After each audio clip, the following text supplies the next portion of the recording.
les seuls que vous ne touchez pas, que vous ne mettez pas à contribution, c'est les géants de la distribution du pétrole qui se font des profits gigantesques sur cette spéculation et que vous ne mettez pas à contribution. M. Bardella les protège. Et ben moi, je veux protéger les Françaises et les Français. Manuel Bompard, si on bloque les prix, c'est l'État qui doit compenser intégralement donc les pertes des distributeurs, des raffineurs. Vous allez chiffrer? Mais non, c'est absolument pas l'État, pardonnez-moi de vous le dire, qui doit compenser. C'est les distributeurs qui sont contraints de ne pas pouvoir vendre le pétrole, le carburant, le gaz, l'électricité. Donc ça entraînera des pénuries peut-être? Absolument pas. C'est le risque. Écoutez, la Croatie vient d'annoncer qu'elle allait le faire. La Hongrie, de Monsieur Orban, vous voyez. Que vous n'aimez pas.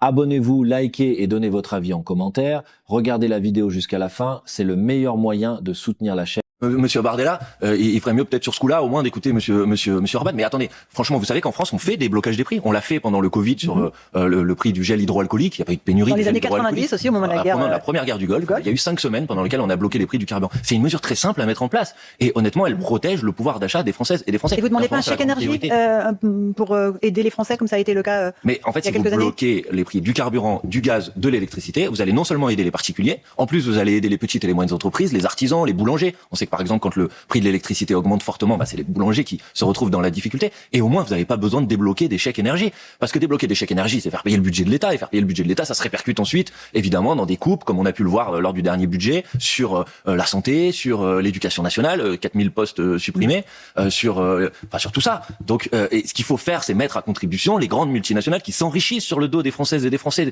Comment vous pouvez accepter l'idée que dans une situation comme celle-ci, tout le monde doit se serrer la ceinture, les gens qui galèrent déjà beaucoup vont plus pouvoir remplir leur voiture, mais les seuls qui vont s'en mettre plein les poches, c'est des grandes entreprises qui ont déjà fait des records de profit après la guerre en Ukraine. Ça, c'est inacceptable. Évidemment. Manuel Bompard, on est sur CNews et Europe 1. Emmanuel Macron a annoncé hier le déploiement d'une force défensive dans la région en Méditerranée orientale pour éventuellement aller vers le détroit d'Ormuz. 8 frégates, 2 porte-hélicoptères, le Charles de Gaulle. Il assume qu'il s'agisse d'une mission pacifique et défensive. Est-ce que vous le pensez? Je vois pas comment on peut faire une mission défensive pour débloquer le détroit d'Ormuz, qui est partagé entre des eaux territoriales qui, pour partie, pour l'instant, la marine française n'est pas dans le détroit d'Ormuz. Elle est en Méditerranée orientale. Oui, mais donc je ne comprends pas ce que ça veut dire. Donc je pense que, en tout cas, moi, ce à quoi j'aspire, pour les raisons qu'on a évoquées avant, c'est-à-dire les conditions économiques, et évidemment pour protéger les populations civiles en Iran, au Liban, c'est que la France doit agir pour un cessez-le-feu global, immédiat, le plus rapidement possible. Et peut-être aussi pour protéger ses propres ressortissants, qui 400 000 dans la région du Golfe, éventuellement les évacuer. Évidemment, mais le mieux pour protéger tout le monde, c'est le cessez-le-feu, madame. Si vous obtenez le cessez-le-feu, alors vous protégez vos ressortissants et vous protégez l'ensemble des populations civiles. Parce que sinon, on est aujourd'hui face à un risque d'escalade. Donc la France doit condamner une guerre qui est une guerre illégale au regard du droit international, et la France doit agir pour le cessez-le-feu. Vous avez entendu l'appel du président de la République libanais qui appelle la France à lui venir en aide. Vous avez déjà plus de 500 000 Libanais qui sont obligés de se déplacer. C'est l'équivalent de la ville de Toulouse. Pourquoi ils ont été obligés de se déplacer? Parce que le Hezbollah a tiré sur Israël au lendemain de la mort de l'ayatollah Khamenei. Alors je crois pas, madame. Ah si, je crois, moi, monsieur. Ah bon? Alors vous connaissez bien la situation. Vous êtes allé au Liban? Attendez, moi personnellement, je suis allé au Liban, mais mon collègue Arnaud Le Gall, qui préside la commission parlementaire. Attendez, madame, moi je suis allé. C'est pas parce que je ne suis pas allé que je ne connais pas la situation. Est-ce que vous savez, madame, est-ce que vous savez que depuis le cessez-le-feu qui a été passé à la fin de l'année 2024, il y a eu 1800 violations du cessez-le-feu avant tout tir du Hezbollah de la part de l'armée israélienne de ce cessez-le-feu et de cet accord de cessez-le-feu après la mort de l'ayatollah Khamenei sur Israël. Il y a eu des attaques du Hezbollah. Madame, il y a eu des attaques du Hezbollah qui, avant la mort de l'ayatollah Khamenei, a violé le cessez-le-feu 1800 fois, madame. C'est le gouvernement israélien. Donc vous pouvez, si vous voulez, essayer de donner une quelconque légitimité à une guerre qui n'en a absolument aucune. Je rappelle les faits, madame. Qui Je rappelle les faits. Il y a des frappes américaines et israéliennes sur Téhéran. Le lendemain, le Hezbollah a attaqué Israël. Ce sont les faits. Madame, je suis désolée. Est-ce que ce que je viens de dire est faux? Est-ce qu'il y a eu 1800 Non, mais vous voulez les faits. Est-ce qu'il y a eu 1800 violations du cessez-le-feu par le gouvernement israélien depuis l'accord de cessez-le-feu signé à la fin de l'année 2024? En réponse à des attaques, évidemment, comme toujours. Non, absolument pas, madame. Absolument pas. Pardon, vous voulez parler des faits. Là, en l'occurrence, vous ne parlez pas des faits. Bref.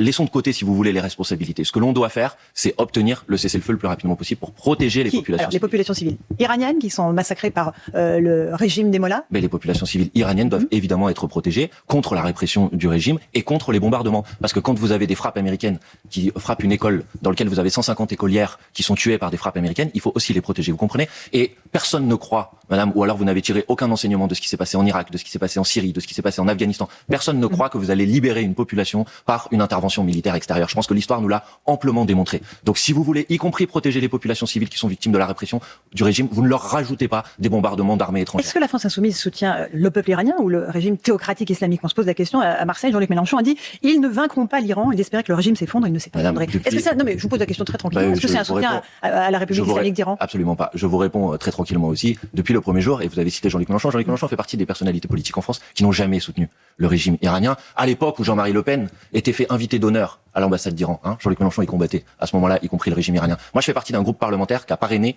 des personnes qui étaient condamnées à mort en Iran. D'accord ? Donc je n'ai aucune leçon à recevoir de personne. Par contre, ce que je dis, c'est que vous n'obtiendrez pas la libération du peuple iranien par une intervention militaire. C'est le peuple lui-même qui doit se libérer. Évidemment, sauf qu'il est désarmé. Et il faut l'appuyer, et il faut l'aider, et on peut faire des sanctions qui touchent le régime. Mais en l'occurrence, ce n'est pas par ce moyen-là que vous obtiendrez. Et d'ailleurs, ce n'est même pas l'objectif de Monsieur Trump, qui le dit lui-même, qui dit que son sujet, ce n'est pas la démocratie en Iran ou un changement de régime. Vous le savez très bien. Comme Monsieur Trump est allé enlever le président du Venezuela et qu'une partie des gens en France, même lui, ne le disait pas, on fait semblant que c'était pour la démocratie vénézuélienne et qu'aujourd'hui rien n'a changé. La vérité, c'est que Monsieur Trump ne s'intéresse qu'à une seule chose, essayer de mettre la main sur les ressources naturelles. Tout le monde le sait et personne ne croit qu'il est guidé par quelque volonté démocratique que ce soit. Donc, vous êtes peut-être dans la tête de Donald Trump, pas moi. Ah non, je prends ses déclarations, madame, je suis pas dans sa tête, je prends exactement ses déclarations et je regarde les faits tels qu'ils sont. Une dernière question concernant les déclarations de la France insoumise. Rima Hassan dit l'Iran a le droit de se défendre, Israël a le droit de l'affermer. Est-ce que ça veut dire que c'est un soutien à la volonté connue des Iraniens d'éradiquer l'État hébreu de la surface de la terre? Non, absolument pas, madame. Ça veut dire quoi, Israël a le droit de l'affermer? C'est une référence